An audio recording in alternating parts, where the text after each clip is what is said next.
Good morning, Mike from the rural Montana family. It finally got a little chilly around here.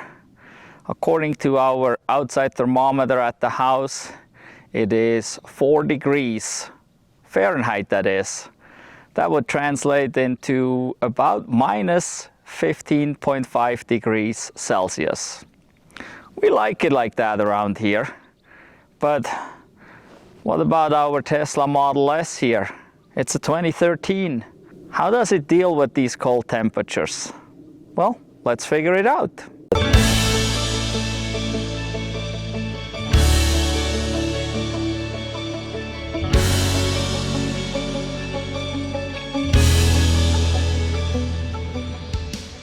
This car's been parked here for quite a while. We used it yesterday real quick. We drove about 15 miles or so. It was at 75% or so state of charge, 70 or 75, don't remember exactly. We only drove it 15 miles.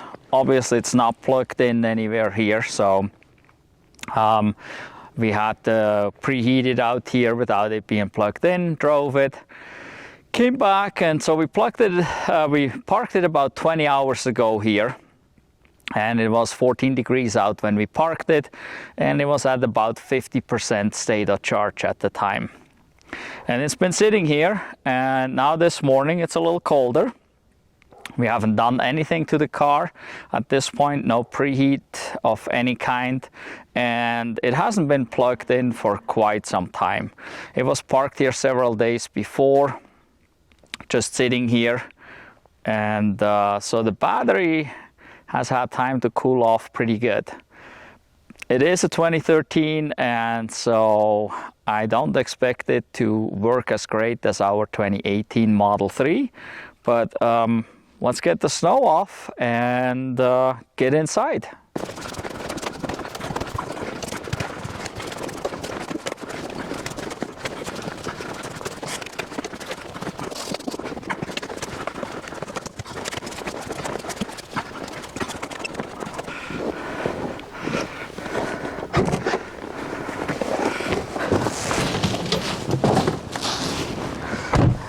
All right, here we are, and well, it fired up without any issues, and it does show 44% state of charge. There's the blue snowflake, which is to be expected. That is indicating a cold battery. Let's see here, and we can see here a very it's not really what I wanted to. Very thin sliver right there, that is blue, and that is battery capacity. That is not available. It's charged, but because it's so cold, we cannot use any of that. So that is what the blue snowflake indicates. The blue snowflake and the blue line here will go away at the same time. So now let's fire it up. Okay, regenerative braking disabled, deceleration reduced, and there is acceleration reduced. So this completely disables regenerative braking, even though there's lots of room in the battery to put the power in, but the battery is so cold it does not allow it to be charged. It needs to warm up the battery first. Also, we have acceleration reduced, which is below 80 kilowatts right now. We do have an issue, I think, here with the battery, probably with the contactors, because we have had the acceleration reduced for a week or two now, every day. And even after a long drive, it would still be there. But it never came below 160. So currently this is certainly due to cold down below 80. Below 80 is pretty low, actually. So we will have to drive and see if this can warm up and what it does and how long it takes. And by the way, as you can see, this car has over 198, almost 199,000 miles on it. And this is the original battery pack. So this is all original motor as well. So, yep. Cranked up the heat. Need a little more seat heat here. But the heater is going, and we'll go for a neat little drive here, and we'll see how quickly this will warm up and if we get regenerative braking back. Let's go.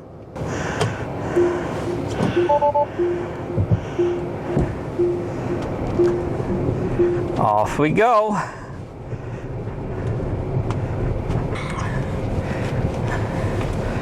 All right. Whoa, there's a little ice right there because the ground still isn't really frozen since it's been so warm. But the roads have a little ice and it's pretty slick out. So let's see here. Obviously we are limited to 80 kilowatts, but under conditions like these we don't need more than 80. You barely need 80. As I just accelerated out of the driveway, the traction control kicked in. It's to be expected on the rear wheel drive car, but as you noticed, it still takes off really good. So, state of charge on the dash here just dropped to 42%. Obviously we got the heater going. We are not in range mode, so the car can use its battery heater and everything. It drives totally normal to me. Everything functions in here.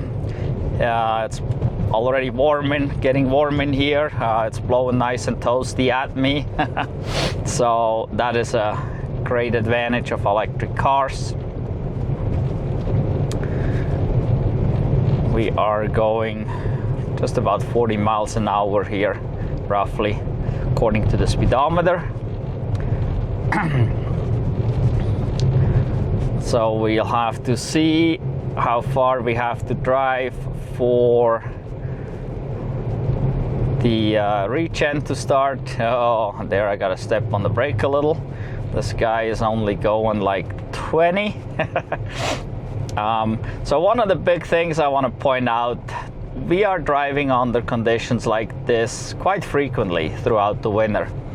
And anytime if you drive in snowy conditions, not even as extreme as this, but similar to this, you need to have the right tires. This is one of the most important things, because the tire is your connection to the ground. That is your traction. And I'm not necessarily talking about traction to get going and driving. I'm talking about traction that you need when you step on the brake in an emergency braking situation. So tires are really cheap insurance, because yes, tires on these cars here, a good snow tire on this car installed and everything can be about $1,500 depending on where you get them from. But $1,500 is cheap compared to having a fender bender, either with another car or with an object somewhere else. Yeah, so always put good Studless Snow tires on.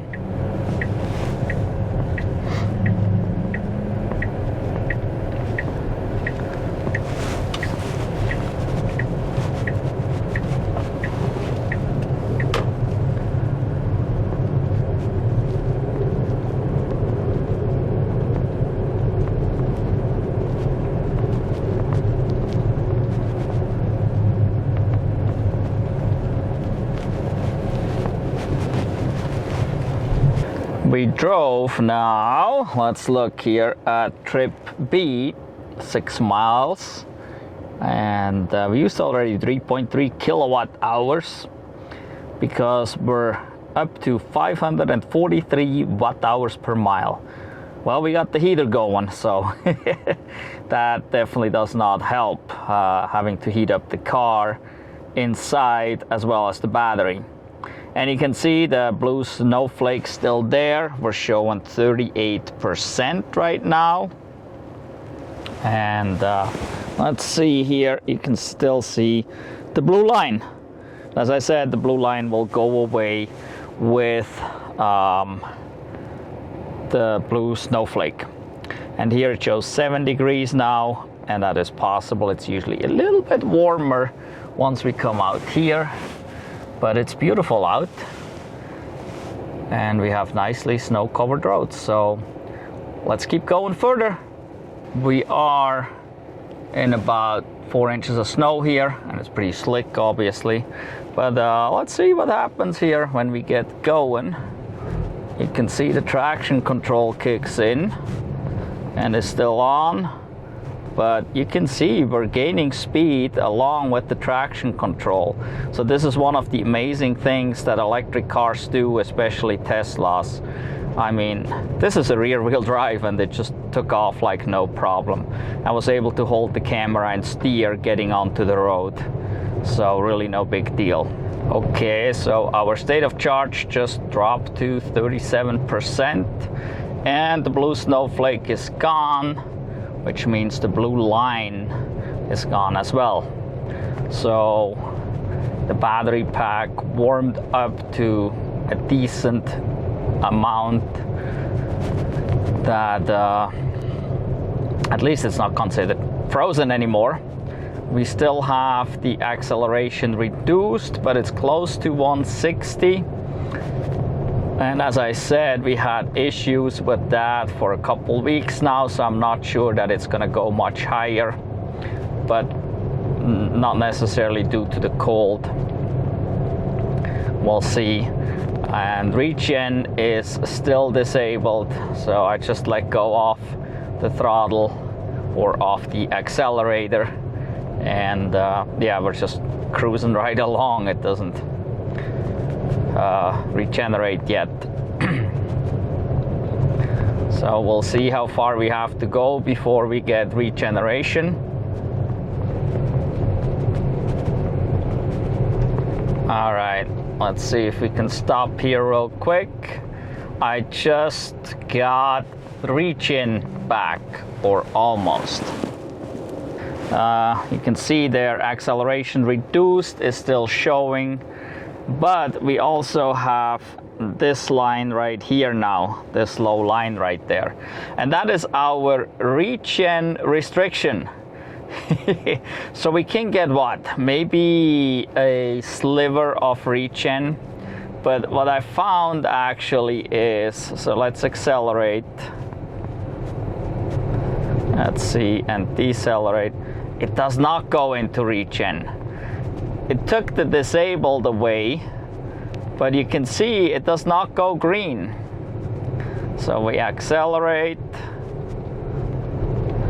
and now let go, and it still does not go green. But now what we'll see is that line that will go further down towards a higher number, and as this happens, we will actually get some actual regeneration. So right now it's decent warm that we're at least in an area where we're coming closer, but still not there yet. And we've been driving almost 10 miles now before this happened, so it takes quite a long time, and for me it's extremely weird to drive without regen. I always drive single pedal. With this car I can't do full single pedal because it doesn't do a full hold, but other than that I drive single pedal with this car as well as with the other cars, and the regen is always to the highest setting possible for single pedal driving.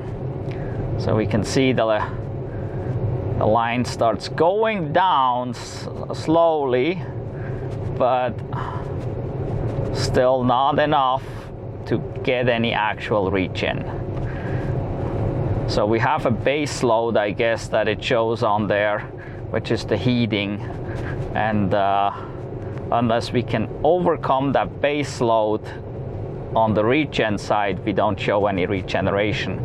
I would assume the base load, battery heater going and our interior heater going is about 5 to 10 kilowatts. So we probably need to be up there before we show regen.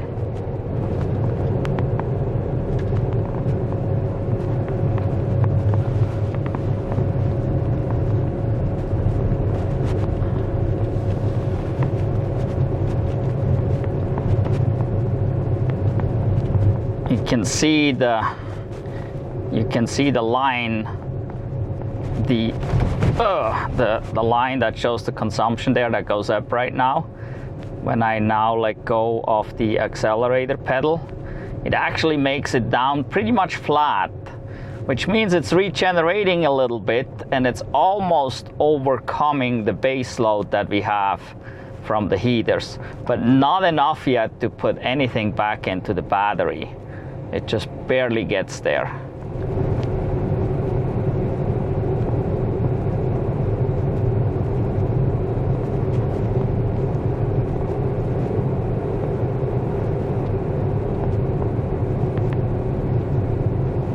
Okay, you can see there's some green there now, not much, but some.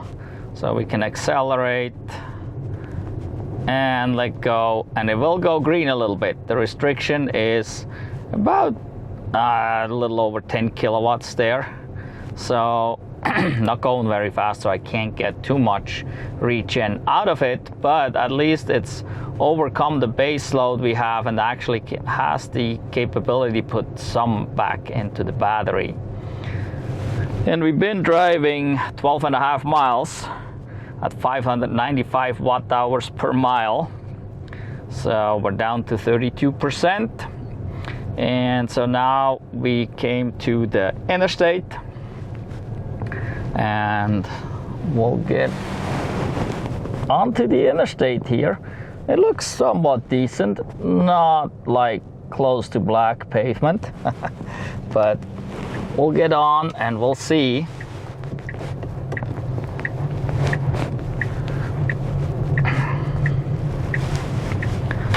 All right, and here as we're accelerating, traction control shows it's working, but you can see it takes off pretty good. Great thing with traction control in these electric cars, it just doesn't take the power away like it does in a gas car. It can also give it right back, so allowing it to actually speed up still, while in a gas car you just slow down as soon as the traction control kicks in. So it is Montana, so we got an 80 mile an hour speed limit. Not sure if we want to go 80 miles an hour. It shows now that it's 10 degrees Fahrenheit out, which is obviously still way below freezing. And what they use in Montana to put down on the roads does not work so well once it gets cold out like this. It doesn't melt the ice anymore. They use some salt slurry of sorts that really only works down to about 15 degrees, I believe. So we could encounter some ice here.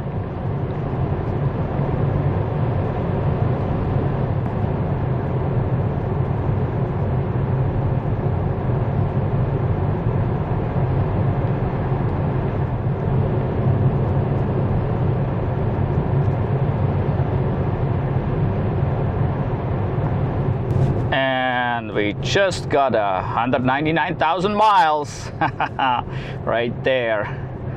So cool.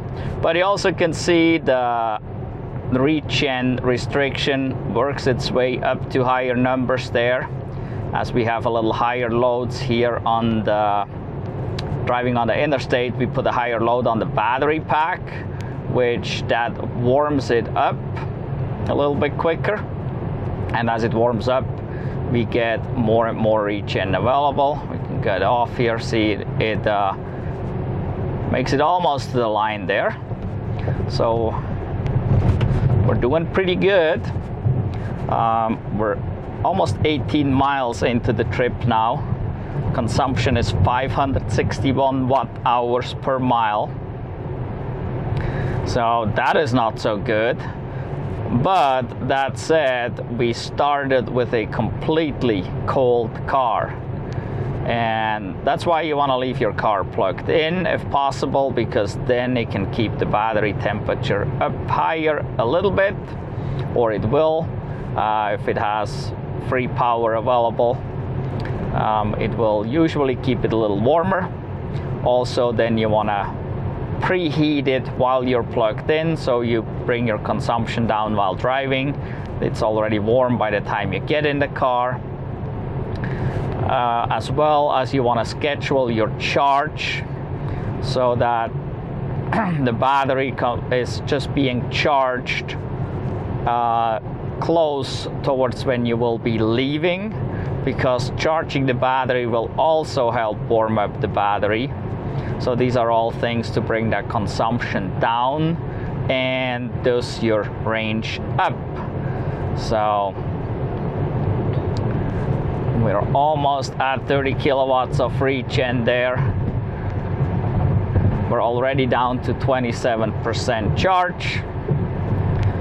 So we'll get off the interstate here in just about a quarter mile or so.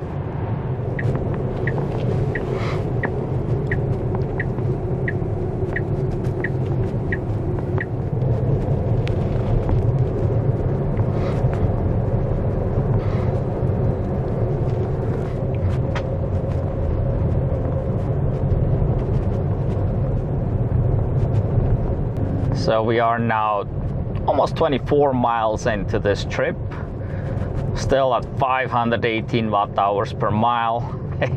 We're still heating. It's showing 8 degrees outside now, so it got a little warmer, but it probably will cool off a little as we come back into the valley here. That's usually when it gets a little chillier. But anyway, we got over 30 kilowatts of regen right there. Let's see if we can get to it. Yeah, look at that. So I finally got my regen back. And regen hasn't been an issue in regards to traction. The car really takes care of itself here pretty darn good. Amazingly good. And yeah, we had some traction control come on as we were accelerating, but I have the same thing on our front wheel drive car. Traction control comes on, probably even almost more frequent, because as you turn the wheel on a front wheel drive, it's gonna lose traction sooner because it has to steer as well as have forward traction. While here, this is on rear wheel drive, it only has to have forward traction and has to hold it sideways, I guess, a little. But yes, rear wheel drive with good Studless Snow tires, no problem here. Well, a rear wheel drive Tesla anyway. I can't speak for other internal combustion engine cars or even other electric cars, but certainly this Tesla here, this 2013 S85, does great in regards to traction. We still have chains if we really desperately would need to, but so far we haven't needed them at all. Wasn't even thinking about putting them on, never ever so far. And we have pretty bad road conditions for driving.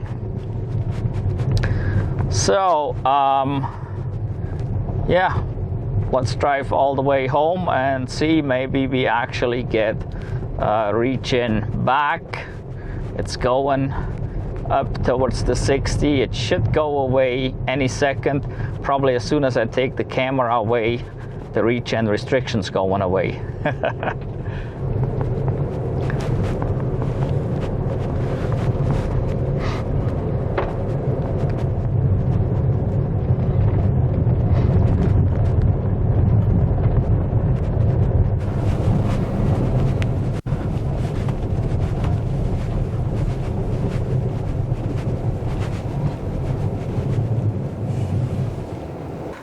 right, we're back. 28 miles total trip. You can see we still have a slight regen restriction down here, but we're pretty high up there already. For driving now, coming back here, I didn't really notice a difference with the regen. It worked fine, but there's still a restriction there.